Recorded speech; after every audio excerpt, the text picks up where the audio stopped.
Back here on HQ Spotlight, college football is almost here, and you are taking a look at Chip Patterson's CFP bracket prediction. Penn State, he has them getting the 1 seed and also a bye, of course.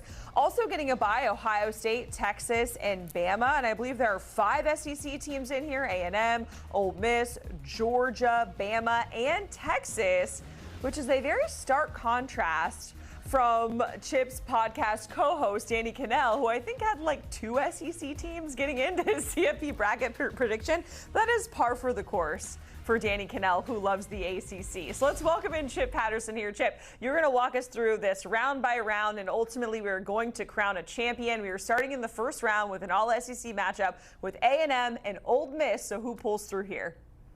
Yeah, former SEC West rivals that don't play this year because of that bloated SEC schedule. I'm going to give Ole Miss the chance to advance here after their first college football playoff appearance. And a lot of this is my faith in Austin Simmons coming to take over that offense. I think that Ole Miss has a situation that they haven't had in a while, where they've got a quarterback that they did not get from the transfer portal, but instead one that they signed right out of high school. And so I think that for Lane Kiffin, what we will see with Austin Simmons is the true realization of what his Ole Miss offense can be. Think about everything Jackson Dart did. I think Austin Simmons can chase some of those records. I've got the Rebels advancing to the quarterfinals. All right, so Ole Miss is moving on. Let's continue to another first-round matchup. We always have like a Cinderella story, right? Like a group of 5 team, whether it was Boise State last season. This season, you have Tulane getting in as a 12 seed, and they get a pretty tough task in facing Georgia in your CFP bracket prediction. Does this magical run end here for Tulane, or does it continue, Chip? Yeah, Georgia might have issues in New Orleans, but this is going to be in Athens, as, of course, that first round is played on campus for the higher seed. Georgia is just a much more talented roster, and the Bulldogs should have a little bit of a chip on their shoulder. Remember, Jacqueline, a one-and-done showing in the college football playoff last year? We almost forget that the Bulldogs won the SEC because of how short their time was in the CFP. I think they will be properly motivated and showcase that talent gap with the first-round win. I love when Chip talks about a chip on teams' shoulders. There's nothing like that analysis. All right, another first-round matchup. We have Texas Tech taking on Clemson, where we know Cade Klubnik, the quarterback, has very high expectations. So who moves on here? Yeah, the Tigers actually having a first-round game was a bit of a bold prediction on my part. I think Clemson will win the ACC, but I think that they might find themselves behind the Big Ten and the SEC in the seeding, but that does give them a very advantageous foe, Texas Tech, coming out of the Big 12, because while Clemson does have a talent and experience advantage, it will also have, much like Georgia, a home field advantage. And I think we're going to see when LSU goes to the upstate coming up in week 1 exactly what that building can be like. So give me Clemson in Death Valley against the newcomers to the CFP, the Texas Tech Red Raiders. All right, and the final first-round matchup here with Oregon and Notre Dame. Both of these squads have kind of an unproven quarterback situation, but it doesn't mean that the expectations are any lower for either team here, Chip. Who do you have advancing? Is it Oregon or is it Notre Dame? Great shout on the quarterback situation, Jacqueline, because I think this is a game where the team that can run the football better will emerge victorious, and that's where Notre Dame and Jeremiah Love are going to end up rising to the occasion. We saw the Fighting Irish in an electric environment in South Bend for a first-round game 1 year ago. I think they'll get it again, and they can just run the football in that cold mid-December weather, and I think that Oregon will end up finding it difficult to have the similar success. Oh, man. So Oregon gets a bye last season, doesn't find success. They don't get a bye this season, and they're out at this point, according to this prediction. So here are all the matchups that we have so far. If we move on to the quarterfinals, we have Ole Miss, Penn State, Georgia, Ohio State, Clemson, and Texas, and then Notre Dame at Bama. So let's start at the very top, Chip, with Ole Miss and Penn State, where there are very, very high expectations for the Nittany Lions. Who moves out and advances over to the semis? I've got Drew Aller answering the critics and showing up on a big stage against a quality opponent. One of the great wrinkles for Penn State this year is that I think offensively, they could be better than they've been in the James Franklin era. I don't think they will have to be that good or that elite to win football games every single week because of their advantage against most of their schedule. But going up against Lane Kiffin and Ole Miss, that's where they will need offensive coordinator Andy Kotelnicki to go deep in his bag and pull out everything that he can to be able to keep that defense off balance. Look for Coach K, as they call him, and Drew Aller to be the real stars for a Penn State win. All right, so Penn State advances to the semis here. Next up, we have a battle of two powerhouse programs with Kirby Smart and UGA, of course, and Ryan Day and Ohio State. I'm kind of hoping this actually comes to fruition because it's going to be pretty awesome, but who do you have moving forward? Jacqueline, copy and paste that statement right there, because as we get deeper into these simulations, I'm like, yes, sign me up for this matchup right now. In this particular matchup, I do think this is where Georgia might not quite have everything that they need yet to be able to compete with Ohio State. What I mean by that is the Bulldogs roster is very, very young, very, very inexperienced. And that's where I think that even though Ohio State lost a lot off last year's national championship roster, I think their offensive line is much improved and even better. That will help out their quarterback, who I do think will be Julian Sayin. And at this point, I am expecting another star-studded performance from the player who I think might win the Heisman Trophy, and that would be Jeremiah Smith. So give me the Buckeyes advancing.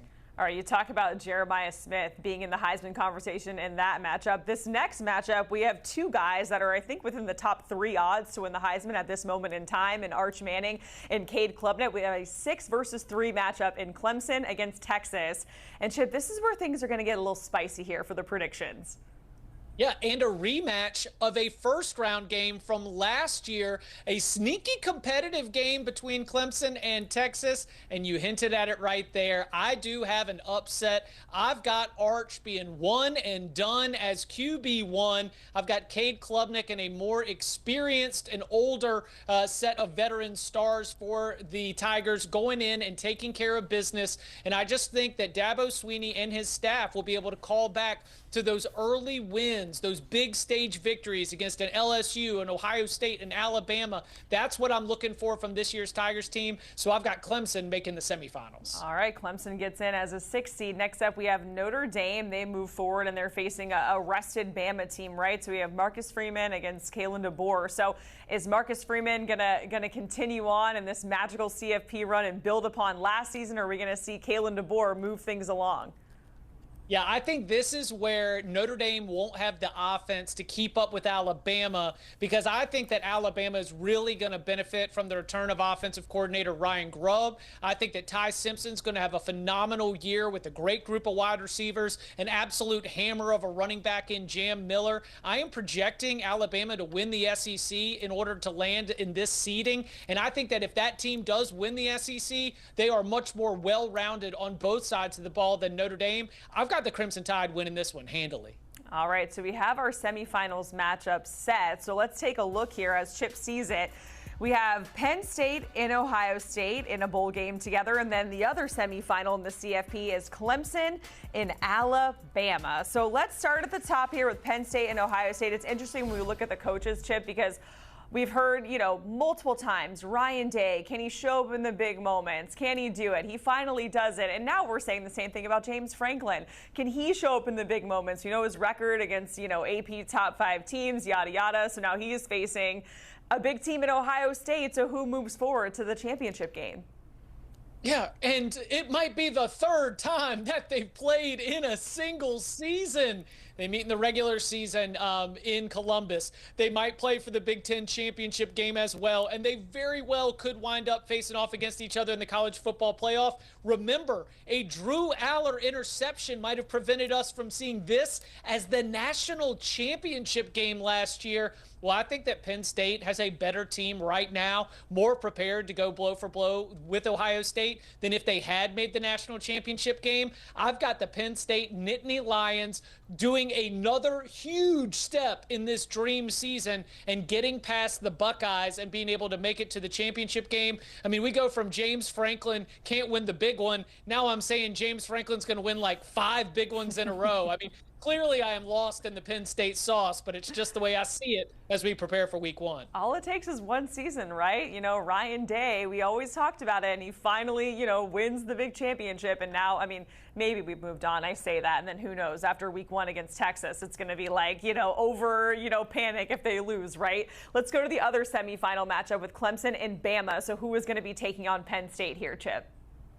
I've got Alabama advancing. I think that this is going to be such an awesome chapter of that Clemson-Alabama rivalry, which has been existing back to 2015. But I think that in this particular matchup, the overall talent level is a slight advantage to the Crimson Tide. I think they've got depth in a way that the Clemson Tigers just don't have depth right now. And so, yeah, what you're looking at is that my big bet on Alabama, that they would be the 2 seed, the SEC champion, that they'd be able to back up that successful season with a successful playoff run. Because don't forget, Jacqueline, that it was that head coach, Kalen DeBoer, who has been in the national championship game before. So I think he can get the Tide there again. All right, there you have it. Chip's national championship prediction is Penn State and Alabama. So is it James Franklin and Penn State finally getting it done, or are we going to see Kalen DeBoer and Alabama get their first natty in the post-Nick Saban era? Which is it, Chip? It's Penn State getting it done for the first undisputed national championship since 1986, the most successful season since 1994. This is if you ain't going to do it now, I don't know when you're going to do it, but I think that Penn State ultimately has that X factor advantage of a group of veterans that could have gone pro and decided to come back. It reminds me of Ohio State's motivation going into 2024. It reminds me of Michigan's motivation going into 2023. In this playoff era, sometimes you just need to be knocking on the door, bring everybody back, and then you can take the next step. As I mentioned, they were just a turnover away from playing for the national championship a year ago. I've got Penn State getting to the title game and winning it, giving the Big Ten 1, 2, 3 national championships in a row. I was going to say it's the first time in a long time that a single conference has gotten 3 natties in a row. But Chip sees it happening with Penn State beating Bama to win it all. Chip, we certainly appreciate it as you give us your CFP prediction. By the way, you can hear Chip on the Cover 3 podcast. You can watch right now by scanning that QR code on your screen.